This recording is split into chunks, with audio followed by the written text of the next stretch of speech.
വാഹനം ഓടിക്കുന്നവരാണ് നിങ്ങളെങ്കിൽ തീർച്ചയായിട്ടും രസകരമായതും അത്ര രസകരമല്ലാത്തതുമായിട്ടുള്ള കുറേയേറെ അനുഭവങ്ങൾ നമുക്ക് റോഡിൽ നിന്ന് വീണ് കിട്ടാറുണ്ട്. അത്തരത്തിൽ എനിക്കുണ്ടായ ചെറിയൊരു അനുഭവം, അതിൽ നിന്ന് ഞാൻ മനസ്സിലാക്കിയ കുറച്ച് കാര്യങ്ങൾ ഷെയർ ചെയ്യാനായിട്ടാണ് ഈ സമയം ഉപയോഗിക്കുന്നത്. മിനിഞ്ഞാന്ന് ചാലക്കുടിയിൽ നിന്ന് പോട്ടയിലേക്ക് പഴയ NH വഴി ഞാൻ എൻ്റെ കാറിൽ പോവായിരുന്നു. ഏകദേശം ആനമല ജംഗ്ഷൻ എത്താറായപ്പോൾ പൊടുന്നനെ തൊട്ടു ലെഫ്റ്റ് സൈഡിൽ നിന്ന് അവിടെ പാർക്ക് ചെയ്തിരുന്നൊരു കാറ് അത്ര മുന്നറിയിപ്പൊന്നുമില്ലാതെ റിവേഴ്സിലേക്ക് എടുത്തു. അപ്പോൾ അത് കണ്ടപ്പോൾ ഞാൻ പതുക്കെ എൻ്റെ വണ്ടി നന്നായിട്ടൊന്ന് സ്ലോ ആക്കി. സഡൻ ബ്രേക്ക് അല്ല, എന്നാലും തിരക്കേടില്ലാത്ത രീതിയിൽ പെട്ടെന്ന് തന്നെ സ്ലോ ചെയ്തു. അതിൻ്റെ ഭാഗമായിട്ട് ഞാൻ കണ്ണാടിയിൽ നോക്കിയപ്പോൾ പിറകിൽ നിന്നൊരു 2 വീലറിലൊരു ചേട്ടൻ നൈസായിട്ട് കാറിൻ്റെ പിറകിലൊന്ന് ഉമ്മ വെച്ച പോലെ തോന്നി. പെട്ടെന്ന് ഞാൻ വണ്ടി നിർത്തി ചാടി ഇറങ്ങി. ആരും കാണാനില്ല, പുള്ളി മുങ്ങി സ്ഥലം വിട്ടു. ഞാൻ ഏകദേശം ഇരുട്ടായിരുന്നു, ഒരു 6-6:45 ചുറ്റുപാട് നോക്കി ആരും കാണാനില്ല. ഞാൻ വേഗം ചെന്ന് എൻ്റെ മൊബൈലിൻ്റെ ടോർച്ച് എടുത്ത് നോക്കി കഴിഞ്ഞപ്പോൾ ഒരു പാടോ പോറലോ ഒന്നും തന്നെ കാണുന്നില്ല.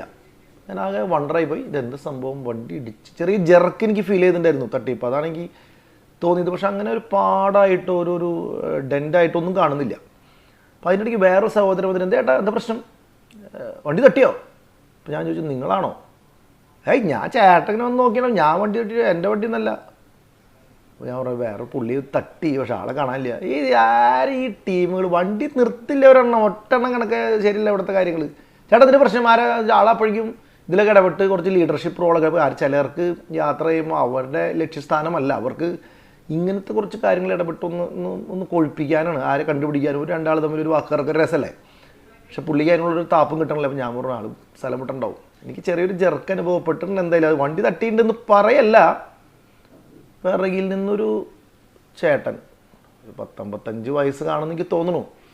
ഒരു താടിയൊക്കെ ഉണ്ട്, ആളിത്തിരി ക്ഷീണിതനാണ്. നെറ്റത്തൊരു കുറിയൊക്കെ ഇത്തിരി മാഞ്ഞു പോകാറ്, ചുരുളമുടിയൊക്കെ ആയിട്ട്. ഒരു ബനിയനാണ്, ടീഷർട്ടല്ല, ഒരു ബനിയൻ ടൈപ്പ്, കള്ളിമുണ്ട് വേഷം, ഒരു പഴയ സെറ്റപ്പിലുള്ളൊരു സ്പോഞ്ച് ചെരുപ്പ്.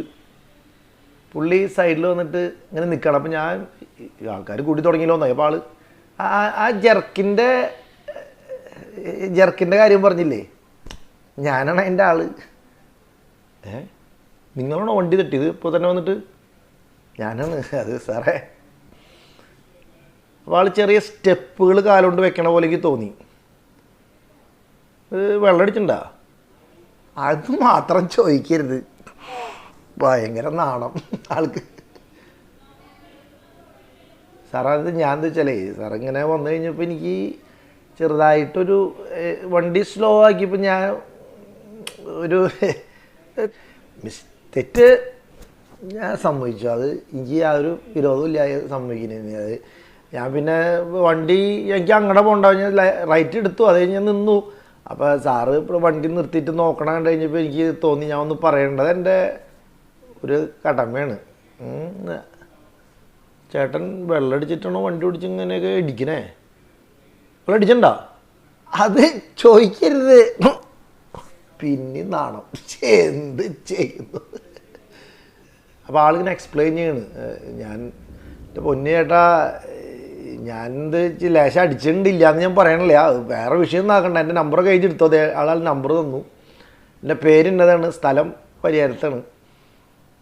എനിക്ക് ഇങ്ങനെ പോകാൻ പറ്റില്ല, എൻ്റെ കയ്യിൽ നിന്ന് ചെറിയൊരു തട്ടലുണ്ട്. പക്ഷേ ഒന്നും പറ്റിയിട്ടില്ല എന്ന് തോന്നുന്നുണ്ട് ചേട്ടാ. സാറേ നോക്കിക്കോ, ഒന്നും പറ്റിയിട്ടില്ല എന്ന് തോന്നുന്നു. പക്ഷേ ഞാൻ 10ാം ക്ലാസ് വരെ പഠിച്ചിട്ടില്ല. എന്നോട് സ്കൂളിൽ ടീച്ചർ പറഞ്ഞിട്ടുണ്ട്, എന്തെങ്കിലും ഇവിടെ കയ്യിൽ നിന്ന് എന്തെങ്കിലും അബദ്ധം വന്നു കഴിഞ്ഞാൽ അത് സമ്മതിച്ചു, ലോകം ഇടിഞ്ഞു പൊളിഞ്ഞു വീണാലും കുഴപ്പമില്ല. അപ്പോൾ എനിക്ക് വീട്ടിൽ വലിയ സാഹചര്യം ഉണ്ടായിട്ടൊന്നുമല്ല, വലിയ എമൗണ്ട് തന്ന് ഇപ്പോൾ ഇത് ശരിയാക്കാൻ എനിക്കറിയില്ലാത്ത കാരണം എന്താ പറ്റിയെന്ന് സാറേ. പക്ഷേ ഞാൻ ഏത് സ്റ്റേഷനിലേക്ക് വിളിച്ചാലും ഞാൻ വരാം, എൻ്റെ തെറ്റ് സമ്മതിക്കാം പറഞ്ഞ് പുള്ളി ഇങ്ങനെ നിൽക്കുകയാണ്. ഈ സത്യം പറഞ്ഞു കഴിഞ്ഞാൽ ഞാൻ പറഞ്ഞു ചേട്ടാ ഒരു കാര്യം, ചേട്ടാ പൊക്കം ഒന്നും പറ്റിയിട്ടില്ലല്ലോ, നമ്പർ പ്രശ്നമൊന്നുമില്ല എന്ന് പറഞ്ഞ് ഞാൻ വിട്ടു. ഞാനിത് എനിക്ക് പെട്ടെന്ന് സ്ട്രൈക്കിംഗ് ആയിട്ട് തോന്നിയെന്ന് വെച്ച് കഴിഞ്ഞാൽ, ഞാൻ കുറച്ച് വർഷങ്ങൾ പിറകിലേക്ക് ചിന്തിച്ചു. ബാംഗ്ലൂരൊക്കെ ഞാൻ ആയിരിക്കുന്ന സമയത്ത് നമ്മൾ സൈക്കിളുമ്മേ മെയിൻ റോഡിൽ കൂടെ സൈക്കിളും പോകുന്ന വഴിക്ക് പോക്കറ്റ് റോഡിൽ നിന്ന് ചില ചേട്ടന്മാർ, വലിയ വലിയ ആൾക്കാർ, ഒരു ദിവസം ഒരു പുള്ളി വലിയ കാറിൽ വന്നിട്ട് എൻ്റെ സൈക്കിളും ഓൾമോസ്റ്റ് ഇടിച്ച പോലെ പുള്ളി അവിടെ ഒന്ന് ചവിട്ടി നിർത്തിയിട്ട് കാറിൽ നിന്ന് ഇറങ്ങിയിട്ട് എന്നെ 4 ഡോസ് വന്നു എനിക്ക്. അതായത് നിങ്ങൾ സൈക്കിളുകാരെ അവിടെ നോക്കിയിട്ട് നടക്കണേ, കന്നഡയിലും ഇംഗ്ലീഷിലും ഹിന്ദിയിലാണ് ഭയങ്കര ബ്ലാസ്റ്റിംഗ് എന്നൊക്കെ പറയില്ലേ, നിങ്ങൾ എവിടെ നോക്കിയിട്ട് നടക്കണം നിങ്ങൾ. അപ്പം ഞാൻ പുള്ളിയുടെ അടുത്ത് ഞാൻ ഈ മെയിൻ റോഡിൽ കൂടെ പുള്ളിയുടെ ലോജിക്ക് എന്താണെന്ന് അറിയുമോ? ഒരു പറയുന്നത്, നിങ്ങൾക്ക് ലൈസൻസ് ഉണ്ടോ സൈക്കിളുകാർക്ക്, നിങ്ങൾ റോഡ് ടാക്സ് കൊടുക്കുന്നുണ്ടോ, എന്നിട്ട് വേണം നിങ്ങൾ ഈ റോഡ് ഉപയോഗിക്കുക, ഞങ്ങളാണ് റോഡ് ടാക്സ് കൊടുക്കണേ, ഞങ്ങൾക്കാണ് ഈ റോഡ് പണിത് തന്നേ.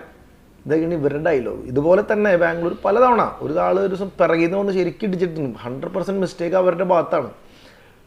ആള് നമ്മളെ കൊണ്ട് ഒരു അക്ഷരം വായിൽ നിന്ന് പറയിപ്പിക്കുന്ന മുമ്പ് തന്നെ പുള്ളിക്ക് പറയാനുള്ള വലിയൊരു എസ്സേ നല്ല ഡോസിൽ കന്നഡയിലേക്ക് തന്നിട്ട് പോയിട്ടുള്ള കഥകളൊക്കെ നമ്മൾ ഇവരൊക്കെ കണ്ടു കഴിഞ്ഞാണ്ടല്ലോ ഭയങ്കര യോഗ്യന്മാരാ, വലിയ ഇംഗ്ലീഷുകാരും വലിയ ഓഫീസർമാരാണെന്നുകൊണ്ട് ഫുൾ കൈ ഷർട്ടും തേച്ച പാൻറ്റൊക്കെ ആയിട്ട്. അപ്പം ഞാൻ ഈ സംഭവം നടക്കുമ്പോൾ ഞാൻ അങ്ങനെ ജസ്റ്റ് ആലോചിക്കായിരുന്നേ, അതായത് നമ്മുടെ ചാലക്കുടി മദ്യപാനത്തിൽ നമ്പർ 1 ആണ്. ചിലപ്പോൾ സെക്കൻഡിലേക്ക് പോവും ചില ഭാഗ്യക്കേടുകൊണ്ട് ചില സമയത്ത്. പക്ഷെ അല്ലെങ്കിൽ നമ്മൾ തന്നെയാണ് കപ്പടിച്ചുകൊണ്ടിരിക്കണേ. ഇനി കുറച്ച് പേരും കൂടി മാത്രമാണ് അവിടെ കഴിക്കാത്തതായിട്ടുള്ളൂ എന്ന് തോന്നുന്നു, അങ്ങനെ ഒരു ശീലം ഇല്ലാത്തതായിട്ടുള്ളൂ.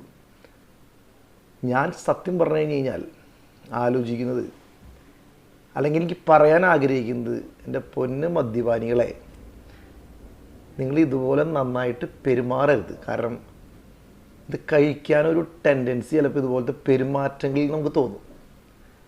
ഒരു ഈഗോ ഇല്ലാതെ ചെയ്ത തെറ്റ് ഇതാരെ സമ്മതിക്കുന്നത് ഇപ്പോഴത്തെ കാലത്ത്? ഓഫീസർമാർ പോലും ആ സമയത്തുള്ള ഒരു അഭിമാനം പ്രശ്നം, നീ ആരാണ് ഞാൻ ചെയ്ത് ശരിയെന്ന് പറയുന്ന മുറുക്കെ ആ വാശി പിടിക്കുന്ന ടീമുകളിൽ ഇത്ര പ്രഗത്ഭമായിട്ടുള്ള വിദ്യാഭ്യാസം കാര്യങ്ങളൊക്കെ ഉള്ള ആൾക്കാരുടെ മുമ്പിലാണ് നമ്മുടെ ചാലക്കുടിയിലെ ഈ ചേട്ടൻ്റെ പോലെ ഇത്ര വിനീതമായിട്ട് കള്ളു കുടിച്ചിട്ട് അന്തസ്സായിട്ട് പെരുമാറാന്ന് പറയില്ലേ. ചേട്ടന് ഫുൾ മാർക്ക് ഞാൻ കൊടുക്കും.